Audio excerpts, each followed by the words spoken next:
Finalmente, vamos a ver el diagnóstico inmunológico dentro de lo que es la inmunología muy básica. Pero para hablar del diagnóstico inmunológico, tenemos que tomar en cuenta que esto pertenece a las técnicas de diagnóstico indirectas, ¿no? Y el PCR que está de moda corresponde a las técnicas de biología molecular. Por lo tanto, vamos a ver solamente algunos métodos de las técnicas indirectas, por ejemplo, ELISA y pruebas rápidas. Y para IAPA vamos a ver las técnicas de biología molecular con su método estrella de las ondas genéticas, la reacción en cadena de la polimerasa. Cuando hablamos de los tipos de diagnóstico microbiológico, tenemos que tomar en cuenta que hay un directo y hay un indirecto. El directo se refiere a la observación misma del microorganismo. Por ejemplo, si es directo, vamos a ver mediante una tinción u otras tinciones, vamos a ver al microorganismo coco, bacilo, ese es un diagnóstico directo. Si hacemos un cultivo, en el cultivo tenemos que hacer cultivo de sangre, de heces fecales, de orina. El de sangre se llama hemocultivo, el de heces fecales se llama coprocultivo, el de orina se llama urocultivo, y mediante el cultivo de estos microorganismos en un medio artificial vamos a recuperar colonias, y esas colonias se van a poder identificar, y cuando hagamos la tinción, una tinción directa, nuevamente vamos a poder visualizar de qué bacteria se trata, y ese es un diagnóstico directo. Si ese es directo, el directo permite la observación del microorganismo, y si el diagnóstico es indirecto, permite la observación de la reacción antígeno-anticuerpo. No vamos a ver al microorganismo, pero vamos a ver lo que dejó, la huella que dejó en la reacción antígeno-anticuerpo. Entonces, dentro del diagnóstico indirecto, tenemos como ejemplo para esta clase la serología y la cromatografía. Cuando hablamos de serología, que es un diagnóstico indirecto, se utiliza el suero o plasma del paciente cuya sangre es centrifugada y obtenemos un sobrenadante. En ese sobrenadante tenemos una gran cantidad de proteínas, y esas proteínas nos van a servir, ¿no es cierto?, para detectar mediante anticuerpos formados en el caso de la prueba de ELISA o de IFI. IFI es inmunofluorescencia indirecta. Y en el caso de la cromatografía, que se hace en papel, ¿no es cierto?, es las pruebas rápidas. Es un taco, ese plástico es un taco, se llama plástico, ese recipiente de plástico que tiene un orificio en un extremo, y dentro está un papel impregnado con antígenos. Entonces se coloca plasma centrifugado o sangre entera que se toma de una pequeña punción por lanceta de un dedito o del lóbulo de la oreja. ¿Cuál es su finalidad? Detectar antígenos del microorganismo. Por lo tanto, dentro del diagnóstico indirecto, que es la observación de la reacción antígeno-anticuerpo, en la serología, como el ELISA, se detectan anticuerpos formados por el organismo. Y en la cromatografía, que son las pruebas rápidas, se detectan antígenos del microorganismo. Entonces tenemos las tres pruebas: las directas, que es la observación directa del microorganismo, ¿no? Las indirectas, que no observamos al microorganismo, observamos la reacción antígeno-anticuerpo, como ELISA y la cromatografía, que son las pruebas rápidas, y el diagnóstico por sondas genéticas, que es la reacción en cadena de la polimerasa. Por lo tanto, las ondas genéticas de la biología molecular del PCR no es ni diagnóstico directo ni diagnóstico indirecto. Entonces, en el diagnóstico por sondas genéticas de biología molecular, ¿no?, la reacción en cadena de la polimerasa tiene por objetivo detectar el genoma de una bacteria. No todo el genoma, sino una porción. El método directo es ver a la bacteria completa. El PCR es detectar una porción del genoma de la bacteria y amplificarla para poder comparar con un modelo que ya tenemos. Si hablamos de virus, un método, una técnica directa es observar al virus o aislar el virus en cultivos de células vivas, ¿no? Entonces, el PCR es solamente la detección de un fragmento de su genoma, ¿no? del virus, ¿no es cierto?, para amplificarlo y compararlo con otro modelo que ya tenemos. O sea, el directo es ver completo a la bacteria o completo al virus, y en las pruebas de PCR, que es sondas genéticas de biología molecular, ¿no? La finalidad es solamente obtener un fragmento de ese genoma, no de toda la estructura del microorganismo, y amplificarlo para su detección. Entonces, cuando hablamos del fundamento, estamos hablando de qué es la relación de interpretación de la prueba laboratorial para explicar cómo se realiza. Por lo tanto, si hablamos de serología, se refiere al proceso mismo de la reacción antígeno-anticuerpo para su detección, tanto para serología como para las pruebas rápidas, o sea, para las inmunodiagnósticas, se refiere al proceso mismo de la reacción antígeno-anticuerpo para su detección. Contrariamente de la PCR, se refiere al proceso mismo de la identificación solamente del genoma para su detección.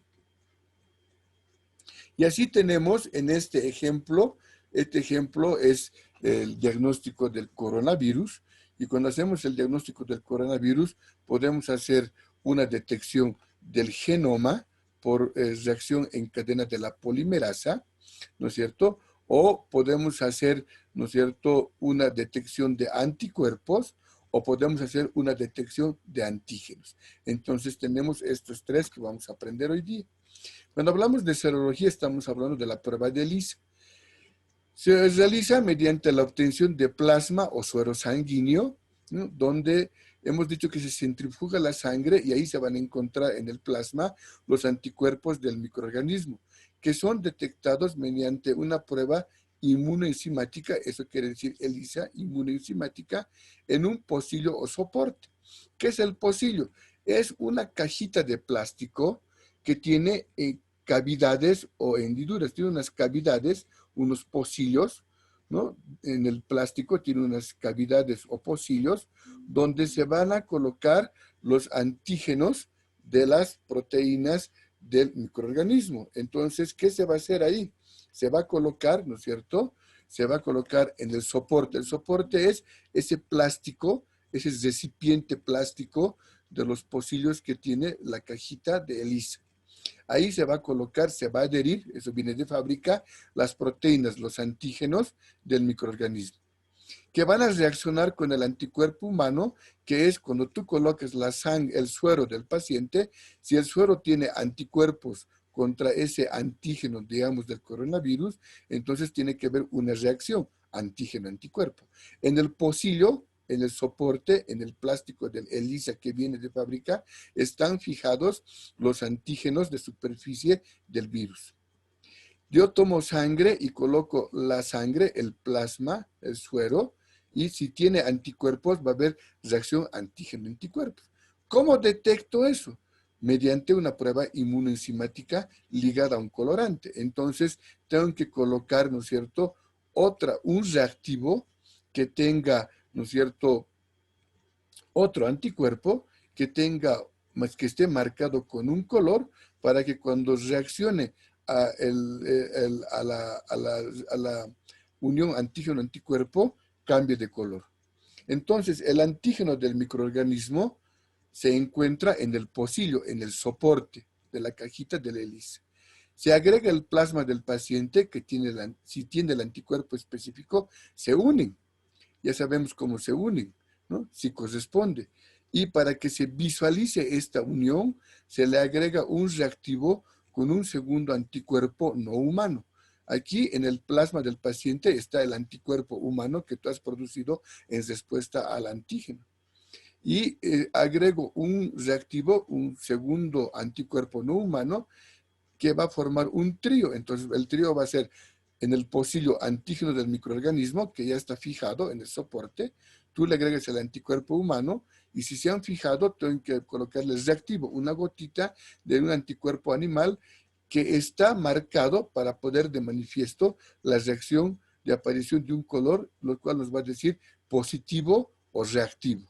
positivo o reactivo. Entonces aquí puedes ver, este es el soporte, este es el pocillo, ¿no? de la cajita de ELISA, enseguida vamos a ver, y está impregnado con antígenos, digamos, del coronavirus. Entonces yo agarro el suero del paciente de la sangre centrifugada y si tiene anticuerpos del coronavirus, entonces anticuerpos que están de la sangre del paciente se van a unir al antígeno que está en el soporte del pocillo de la prueba de ELISA. Entonces yo no puedo evidenciar esto si se ha unido o no. Entonces para eso utilizo el reactivo que tiene anticuerpos no humanos que están marcados con una inmunoenzima, con un colorante, y si es así se van a formar un trío y se va a formar un color. Y ese color va a poder ser identificado. Entonces aquí está el pocillo, que es la cajita de los ELISAs. Aquí hay como para 100 muestras que se codifican en ética por letras, paciente A1, paciente A2 o paciente 1A, 2, 1B, 1C, 1D, todos codificados. En este extremo están nuestro control. Aquí son las pruebas positivas. Esto es una reacción positiva con el color. Entonces yo coloco las diferentes muestras y digamos que después de colocar, aquí está, ya está impregnado aquí el soporte, el antígeno, yo coloco en cada pocillito suero del paciente 1A, 1B, 1C, 2A, 2B, diferentes pacientes, coloco el suerito y para verificar si ha habido reacción antígeno-anticuerpo, añado en cada uno de los pocillos el reactivo que tiene un anticuerpo ligado a una inmunoenzima con un colorante, entonces se va a manifestar de color. Por ejemplo, el paciente 11A es positivo, el paciente 11B es positivo. Aquí está el patrón, este es el control. El paciente 10H, entonces no ha formado el colorante, entonces es un paciente negativo. Este no ha dado ELISA positivo, ELISA no reactivo o negativo. Estos ha dado una pequeña muesquita, entonces dependiendo del operador, si es más diestro o menos diestro, va a poder decir negativo, negativo, negativo, y estos que más o menos se han formado unos grumos, yo puedo decir que puede ser el paciente 6C, es una reacción más menos, o sea, no sé si va a ser o si es que ya, o es que tiene o va a tener, o sea, tiene IgG, IgM, no sé. Y aquí igual, pero estos son positivos, el resto son negativos. Entonces, ¿por qué a veces cuesta muy caro la prueba de ELISA? Porque tengo que llenar 100 pacientes. Esta prueba de ELISA tarda un par de horas para su procesamiento. Se colocan la sangre, el reactivo, se incuba durante 30 minutos a una hora en una estufa, ¿no? Y después se saca y se ve el color y se reporta positivo, negativo y ya está. Eso es. Ahora puede ser de que eso me va a detectar el ELISA. Aquí hay otro pocillo, por ejemplo, de la prueba de ELISA, que quiere decir Enzyme Like Immunosorbent Assay. Que assay es prueba inmunoenzimática ligada a una enzima, ¿no? Prueba inmunoenzimática, inmunosorbet es inmunoenzimática ligada a una enzima. Entonces, eso hemos hecho en la prueba, ¿no es cierto? Y eso va a depender de la capacidad. Entonces, a veces el paciente dice, queremos urgente un ELISA de un paciente, entonces tiene que pagar por todo, ¿no? Entonces, se espera que se llene por lo menos unos 10 pacientes para que logre pagar lo que cuesta esta placa. Entonces, como aquí está en el soporte, está, digamos, el antígeno del virus del coronavirus, entonces puede también estar en el soporte el antígeno de la bacteria de la tuberculosis, o puede estar en el soporte, en el pocillo, el antígeno del parásito de la cisticercosis. Entonces, cuando usted pida ELISA, tiene que especificar ELISA para tuberculosis, ELISA para coronavirus, ELISA para qué coronavirus, ELISA para influenza, ELISA para cisticercosis. Uno tiene que pedir un ELISA para algo específico porque tiene que el laboratorio tener su cajita de ELISA para tal cosa. no es que la misma cajita sirve para todas las enfermedades. Tiene que estar en el soporte, en el fondo del pocillo, el antígeno específico para que cuando coloquemos el suero del paciente se encuentre antígeno con anticuerpo y el reactivo, que es un anticuerpo no humano, con un colorante ligado a una enzima, va a dar positivo. Cuando hablamos de las pruebas de cromatografía, estamos hablando de las pruebas rápidas, que tanto están hablando en la calle. Entonces ahí se obtiene la sangre, puede ser sangre entera, no necesitamos centrifugar, una gota de punción, donde se van a encontrar, ¿qué se van a encontrar en la sangre del paciente? Los antígenos del microorganismo del que supuestamente esté enfermo, que son detectados mediante una prueba en papel. El soporte es el papel. Entonces, en este caso, el taquito de plástico de la prueba rápida va a tener al medio un papel impregnado con el anticuerpo, ¿no? Con el anticuerpo, en el cual se encuentran marcados los anticuerpos específicos que van a reaccionar con alguna proteína del microorganismo. El microorganismo es capturado por el anticuerpo del soporte. En el soporte, en el papel, está el anticuerpo. Al revés del hélice. En el hélice estaba el antígeno. En las pruebas rápidas, en el papelito del medio, está el anticuerpo. Y en la sangre del paciente está el antígeno. Después de que si se han unido antígeno con anticuerpo, entonces yo no sé si se ha unido. Entonces se le agrega el reactivo que tiene un segundo anticuerpo, de manera que va a formar un sándwich. En el soporte, en el papelito, está el anticuerpo. El anticuerpo o inmunoglobulina puede ser IgG o IgM. IgG es, hemos dicho, memoria inmunológica, enfermedad pasada, e IgM es enfermedad actual, reacción primaria, que ya hemos visto, ¿no? Entonces, aquí en la sangre del paciente va a estar la proteína del microorganismo y luego colocamos otro anticuerpo que va a estar marcado con un color marcado para poner de manifiesto la reacción con una aparición de una línea tenue o bien marcada que va a indicar que es positivo o reactivo la prueba rápida. Entonces, en la prueba rápida, en el soporte, ahora está el anticuerpo. Este está marcado con el anticuerpo, con la inmunoglobulina G o la inmunoglobulina M. Entonces, cuando yo pongo la sangre del paciente, si tiene antígenos del virus, este le va a reconocer y se van a unir. Llave cerradura, determinante antigénico. Ya hemos visto. Entonces, ¿cómo yo evidencio que esto se ha producido en el pocillo? Entonces le agrego el reactivo. Y el reactivo tiene un marcador y es otro anticuerpo. Y este anticuerpo tiene un marcador, forma un sándwich. Entonces se va a marcar la línea de color donde yo voy a decir, IgG o IgM. ¿Cómo se interpreta? Primero vean esto de la derecha. Aquí en la derecha lo que estamos viendo que es el taquito de plástico. Aquí tiene su orificio donde coloco la sangre. Aquí está la prueba control, ¿no es cierto? Y aquí está la IgM y la IgG. ¿Cuándo es negativo? Cuando he colocado la sangre y no me marca ni IgM ni IgG, ni anticuerpo. Porque aquí está ¿qué? Está el anticuerpo IgM del coronavirus y aquí está el anticuerpo IgG del coronavirus. Esta es mi línea control.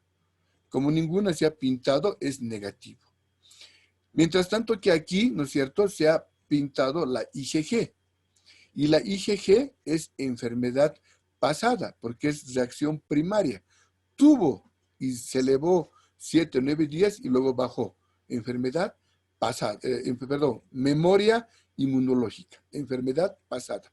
Entonces la IgG se ha mantenido elevada, entonces yo tengo IgG.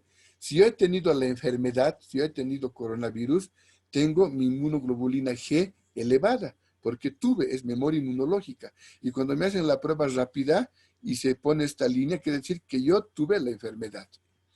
Si se pone al revés la IgM, entonces es enfermedad actual. Me había equivocado hace rato. Entonces, enfermedad actual es respuesta primaria. Esto es respuesta secundaria. En la respuesta primaria se eleva la IgM y eso qué quiere decir que estoy con la enfermedad, infección activa. Pero ¿qué pasa si los dos se pintan? También quiere decir infección activa, que estoy enfermo, que soy asintomático. ¿Qué quiere decir? Que estoy con el virus. Esto quiere decir que pasé el virus. Entonces, esto es de hace un mes, 3 semanas a un mes, por ejemplo, son pruebas reales, ¿no? Que se ha hecho aquí en La Paz, ¿no es cierto? Y se puede ver que este es el taquito de plástico y aquí tiene el papel de la cromatografía y aquí está el orificio donde se coloca la sangre. Entonces se ha puesto la sangre de los pacientes y en el paciente 005, por ejemplo, esta es su línea control, ni IgG ni IgM, por lo tanto, negativo. Mientras tanto que el 004 ha dado IgG, ¿no es cierto?, esta línea. Entonces, ¿qué es IgG? IgG es, ¿no es cierto?, memoria inmunológica pasada. Entonces, ¿qué quiere decir? Que tuvo, se le ha preguntado al paciente, ¿usted tenía síntomas? No, nunca he tenido síntomas. Ni se ha dado cuenta, ese día se ha enterado que él ya había pasado, había sido asintomático. Mientras tanto que el 006, ¿no es cierto?, también ha hecho un poco tenue su línea, pero vale, no importa que sea tenue, la cosa es que se forme en los siguientes minutos. No hay que esperar hasta la tarde, tiene que ser ese mismo momento, por eso se llama prueba rápida. Entonces él se le ha preguntado, ¿qué tenía? Sí, hace unas 3 semanas estaba un poco como resfriado, con decaimiento, me dolía mi cabeza, sí, no podía respirar bien, pero se me ha pasado, ¿no es cierto? Y ahora ya estoy bien, no ha pasado nada. Sí, usted había tenido coronavirus. Ah, bueno, pero ya estoy sano. Entonces, esto es memoria inmunológica. Entonces, estas son las pruebas rápidas que tienen esa finalidad. Y finalmente, las ondas genéticas, que no son pruebas indirectas, porque no estoy buscando antígeno ni anticuerpo, estoy buscando el gen, ¿no? El genoma es la determinación del material genético ARN o ADN del microorganismo que con solo un fragmento del mismo, el cual se va a amplificar en varias copias hasta obtener una cantidad determinada que se pueda leer y comparar con la cadena de material genético que tenemos del microorganismo en estudio que tenemos en los reactivos del material de prueba. Igual, tú tienes que pedir PCR ¿para qué? PCR para coronavirus, PCR para influenza, PCR para tuberculosis. Tienes que especificar, porque el reactivo que viene para cada bicho, no es que es genérico. Entonces aquí tenemos la muestra. De esta muestra, por procedimientos químicos, se va a extraer el ARN. Se colocan unos ciertos reactivos, se agita la muestra y se obtiene por centrifugación como si fuera una muesquita, o sea, una sustancia, y esa sustancia, ¿qué me está queriendo decir? Esa sustancia me está diciendo que es el ARN que yo he aislado de cadena sencilla del famoso coronavirus, por ejemplo.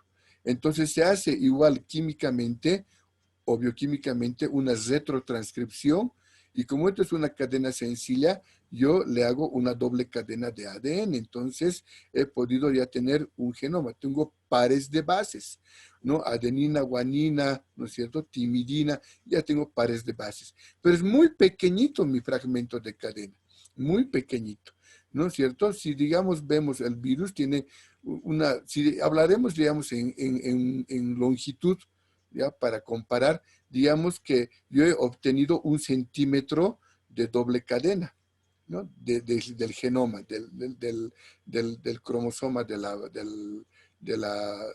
bacteria o del virus, 1 centímetro. Y digamos que este mide, digamos, 100 metros. Entonces, 100 metros es muy largo para hacer, ¿no es cierto?, una cadena de 100 metros y decir si es. Entonces, ¿cuál es el PCR? Su fundamento. Que yo puedo hacer copias, ¿no? Amplificando. Entonces, hago copias y hago 100,000 copias, 200,000 copias que van a ir como si estuviéramos enlazando la doble cadena para que sea muy parecida a la cadena que mide 100 metros. Yo voy a llegar, digamos, a 10 metros y ese es el 99,9%. Entonces voy a poder comparar mi fragmento que he amplificado, que le he hecho crecer con el modelo original que tiene. Eso es PCR. Entonces, en un laboratorio más o menos de este tipo, se realiza la prueba de PCR. Entonces, aquí tenemos que contar cuántos pares de bases puedo amplificar. Digamos que el tope es 550,000 o 550 pares de bases. Entonces, para que sea positivo, en una primer tiraje se ha obtenido, en un primer screening se ha obtenido 200 pares de bases y luego 300 pares de bases. Por lo tanto, son los 500 pares de bases mínimo que yo tengo que tener para comparar con el modelo original y me va a dar positivo. Pero por ahí, ¿no es cierto? Yo he obtenido 330 pares de bases, pero en la otra prueba no he obtenido más que 80 pares de bases. Entonces, no corresponde a este virus. Entonces, más o menos, puede ser, debe ser un coronavirus, pero es un coronavirus del resfriado, no del SARS, ¿no es cierto? Entonces, no es. Y aquí ninguno ha dado una prueba, ninguna pares de base se ha amplificado porque no tenía reactivos, es negativo. Lo mismo que aquí. Así se lee una PCR, ¿no? Entonces, ya finalizando la clase, tenemos que tomar en cuenta que los laboratorios nos ayudan al diagnóstico clínico y nos pueden ayudar a confirmar nuestra sospecha del paciente. Espero que les haya gustado y que hayan podido aprender esto. Y bueno, pues nos vemos en el examen. Muchas gracias y hasta luego.